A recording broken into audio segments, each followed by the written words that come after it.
Developing news now in Springfield, the U.S. Department of Justice announcing an agreement with Springfield regarding the federal investigation into patterns of misconduct at the city's police department. Western Mass News reporter Briseida Landaverde breaking down how this settlement would affect the city's police force. She joins us live in Springfield with the latest. Briseida.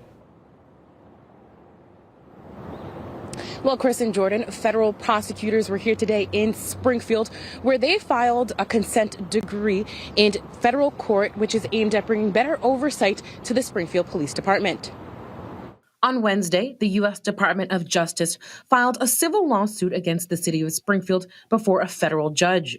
It follows a long investigation into misconduct at the Springfield Police Department, with all parties now agreeing to a consent decree, which is an agreement that resolves a dispute between two parties without the admission of guilt or liability. This consent decree is the first police consent decree for this administration. Assistant Attorney General for the DOJ's Civil Rights Division, Kristen Clark, says under the agreement, an independent monitor will be selected by both parties and the public, who will then oversee the policing, training, and overall transparency of the Springfield Police Department. Among the reforms in the decree are requirements that officers will report all uses of force, including punches and kicks, something which was not previously required in the Springfield Police Department. In addition, officers will have a duty to intervene to prevent excessive force. Supervisors will closely scrutinize uses of force to assess whether officers used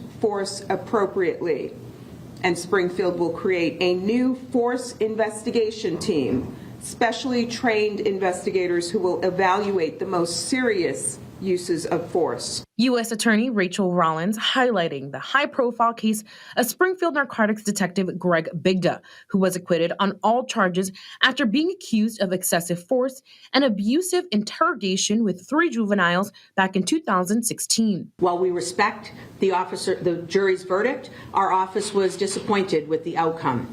We prosecuted this officer because we believe that his conduct that was recorded on video shocked the conscience. Rollins says this case has left the community feeling unsettled about the Springfield Police Department.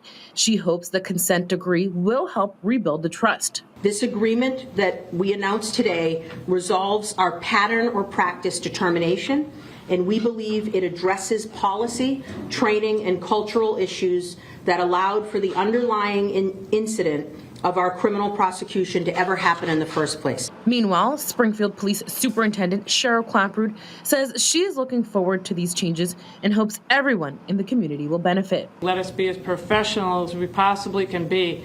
Let us be accountable as we possibly can be, so that you can see the job we're doing and the efforts we're making are to make Springfield a safer community. Springfield deserves to be as safe as it can be. Now, coming up at 6, we have a reaction from a state legislator, and we also break down how the consent decree could help the newly appointed Springfield Board of Police Commissioners. For now, live in Springfield, Briseida Landaverde, Western Mass News. Briseida.